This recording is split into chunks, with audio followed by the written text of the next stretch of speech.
Good morning everybody. Success find Deoband में आपका फिर से स्वागत है। आज हम अपना वही टॉपिक करेंगे, यूरोपियों का आवागमन। भारत में यूरोपियंस कैसे आए थे। उसमें पहले नंबर पर पुर्तगाली, दूसरे पर डच और तीसरे पर अंग्रेज, उसके बाद में डेनमार्क और फिर फ्रांसीसी, स्पेनिश। तो हमारा जो टॉपिक चल रहा है अंग्रेज़ों का। अंग्रेज़ों से संबंधित दो कमीशन भारत में आए। एक का नाम था नारिस कमीशन और एक का जॉन सरमन कमीशन। इन दोनों में क्या अंतर था, किसके दरबार में आए, क्यों आए थे, क्या उद्देश्य थे इनके, और इनको क्या क्या स्वतंत्रताएं दी गई या व्यापार करने के क्या अधिकार दिए गए थे। इससे पहली वीडियोज़ में अगर आप देखेंगे कि भारत में सबसे पहले अंग्रेज अधिकारी कौन आया था, किस जहाज़ से आया था और कहाँ पर पहले आया, पहली व्यापारिक कोठी अपनी या फिर बस्ती कहाँ पर बनाई थी, वो सब आप देख सकते हैं।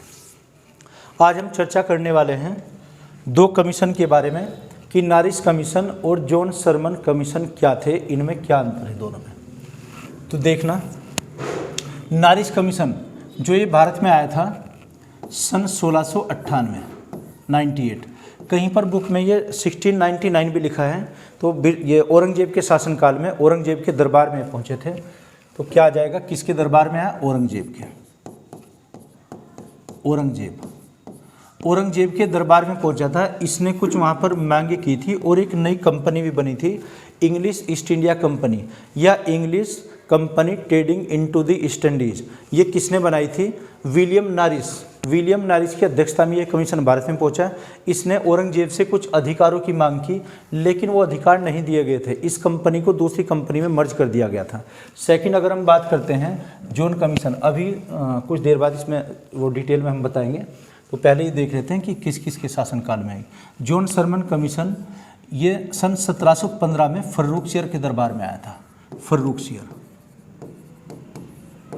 फर्रुखसियर के दरबार में आया। वहाँ पर एक शाही फरमान जारी किया गया था सन 1717 में। तो 15 में एक कमीशन आया, 1717 में उसको अधिकार दिए गए थे। इसी को मैग्ना कार्टा नाम दिया गया है। मैग्ना कार्टा, कंपनी का मैग्ना कार्टा या अंग्रेजों का मैग्ना कार्टा, इतने सारे कुछ अधिकार दे दिए गए थे। इसी मैग्ना कार्टा, इसी शाही फरमान के तहत भारत में सिक्का चलाने की अनुमति आधिकारिक रूप से अंग्रेजों को दी गई थी। शायद ये बहुत बड़ी भूल थी एक बादशाहों की, जो उन्होंने सिक्का चलाने की अनुमति दी थी। तो इन दोनों में अंतर देखते हैं और इनकी क्या क्या अधिकार थे, आइए चर्चा करते हैं। तो सबसे पहले देखते हैं नारिस कमीशन। नारिस कमीशन का आवागमन जब भारत में हुआ, ये सन 1698 में किसके दरबार में, और तब यहाँ पर कौन थे, औरंगजेब यहाँ के मुगल बादशाह थे, उसके दरबार में पहुँचते हैं। और जो नाम था William Norris, sir William Norris की अध्यक्षता में एक शिष्टमंडल भारत में मुगल दरबार सूरत में पहुँचता है। उस समय शासक कौन थे यहाँ के, औरंगजेब। तो इसने कुछ एक कंपनी बनाई थी और अधिकारों की मांग की थी। कंपनी का नाम क्या था, English east India company. English east India company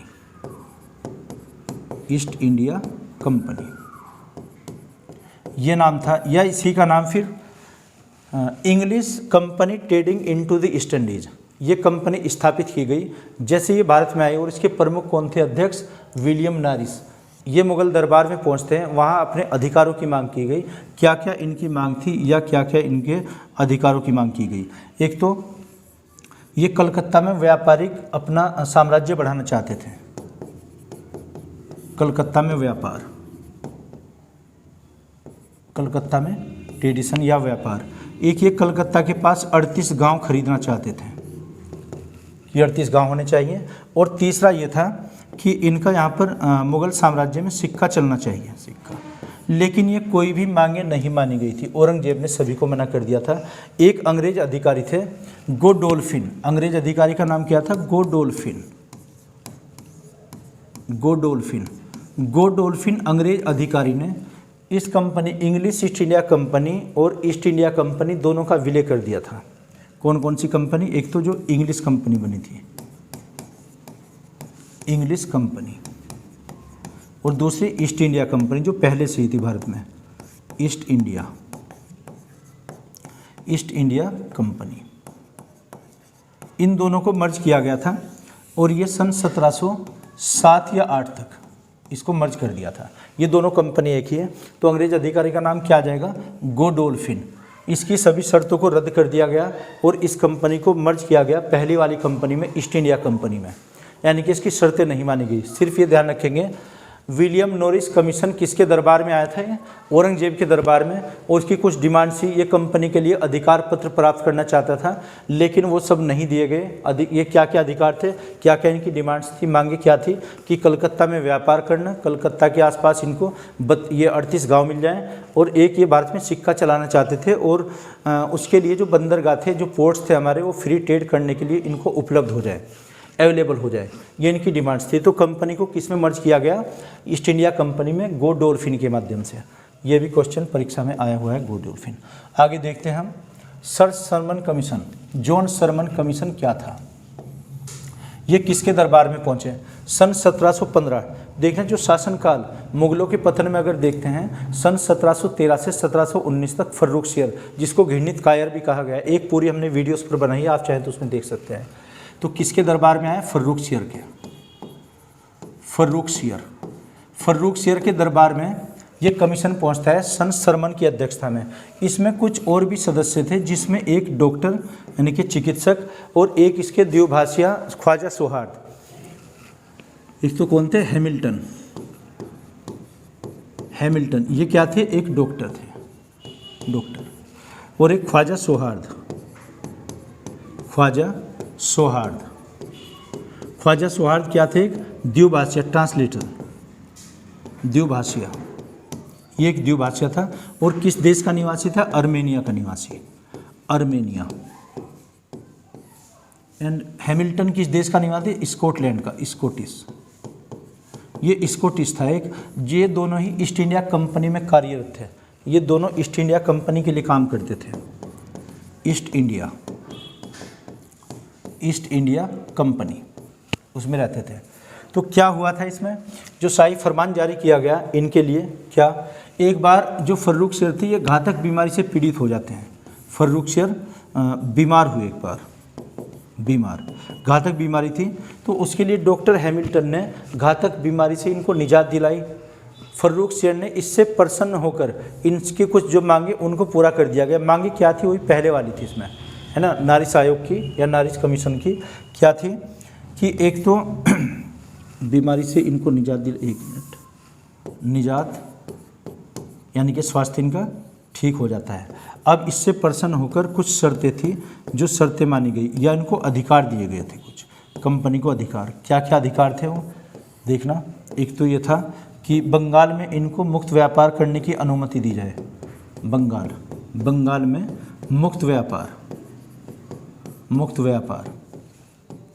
व्यापार का क्या मतलब हुआ? कोई वहाँ पर टैक्स नहीं लगेगा, लेकिन इसके लिए कंपनी वार्षिक रूप से 3000 रुपये वार्षिक पे करेगी। 3000 रुपये वार्षिक प्रतिवर्ष, या 3000 रुपये वार्षिक ये कंपनी देगी। किसको? ये जो यहाँ के मुगल शासक थे, फर्रुखसियर को। दूसरा, बंगाल के 38 गांव भी इनको दिए गए हैं। 38 गांव, वहाँ पर अपना व्यापार वाणिज्य के लिए या कोई फसल उगाने के लिए, चूँकि जो इनका मुख्य उद्देश्य था, ये जो व्यापार करते थे, एक तो कॉटन का करते थे, सूती वस्त्र का, एक रेशम का करते थे, चाय का करते थे, और नील का करते थे। नील की खेती पहले बंगाल में ही होती थी। तो 38 गाँव की इन्होंने मांग की थी। और एक इनको सूरत में, जो सूरत कहाँ है? गुजरात में मुक्त व्यापार करने की अनुमति मिली, और इसके लिए इनको 10,000 रुपये सालाना ये जमा करना पड़ेगा। 10,000 रुपये वार्षिक कंपनी किसको देगी? यहाँ पर मुगल बादशाह को।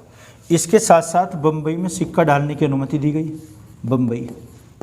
बम्बई में सिक्का डालना, जो इनके सिक्के ढाले जाएंगे, सिक्का ढालने की अनुमति, यानी कि इन्होंने टकसाल अपनी बनाई बम्बई में, और ये सिक्का पूरे भारत में चलता था, पूरे मुगल साम्राज्य में, पूरे भारत में लागू किया गया।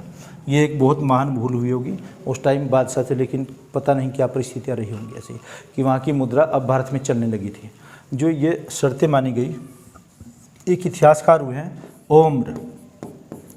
ओम्र इतिहासकार ने इसको कंपनी का मैग्ना कार्टा कहा है। ईस्ट इंडिया कंपनी का Magna Magna carta. Magna carta का अर्थ होता है अत्यधिक अपार अधिकार एक साथ मिल जाना। जैसे कंपनी का सिक्का यहाँ पर चलने लगा था, ये उनके लिए एक मैग्ना कार्टा हुआ। और इसमें जो 38 गांव भी दिए गए थे, बंगाल के एक जो वहाँ के नवाब थे उन्होंने विरोध भी किया, लेकिन जो कलकत्ता की स्थापना की गई थी, जोग चाणक्य ने की थी, उसमें कई गाँव को मिलाकर कोलिकाता, सुल्तानाती, गोविंदपुर, इन गाँव को मिला गया और कलकत्ता एक नाम दिया गया। उसी का नाम बाद में फिर कासिम बाजार या फिर अलीनगर भी उसी को कहा जाता है। तो ये क्या आ जाएगा, जॉन शरमन कमीशन। तो 2 कमीशन के बारे में हमने पढ़ा, एक तो नारिस कमीशन के बारे में, एक शरमन कमीशन के बारे में। तो सर शरमन की अध्यक्षता में जो कमीशन आया था यहाँ, ये फर्रुखशेर के दरबार में आया। फर्रुखशेर जब बीमार हुए तो उसी कमीशन में जो सदस्य थे, एक डॉक्टर और द्विभाषिया, उनकी मदद से वो स्वास्थ्य लाभ उनको हुआ। उसने प्रसन्न होकर ये शर्तें मान ली, ये अधिकार अंग्रेज़ों को दिए, ईस्ट इंडिया कंपनी को। इतिहासकार ओमर ने इसे कंपनी का मैग्ना कार्टा कहा है। तो ये हमारे 2 मिशन थे जो ब्रिटिश सरकार से संबंधित थे, यानी कि अंग्रेज़ों से संबंधित है। तो ये मैं आशा करता हूँ आपकी समझ आया होगा, अगर नहीं तो कमेंट बॉक्स में आप लिख कर बताइएगा। Okay, thank you.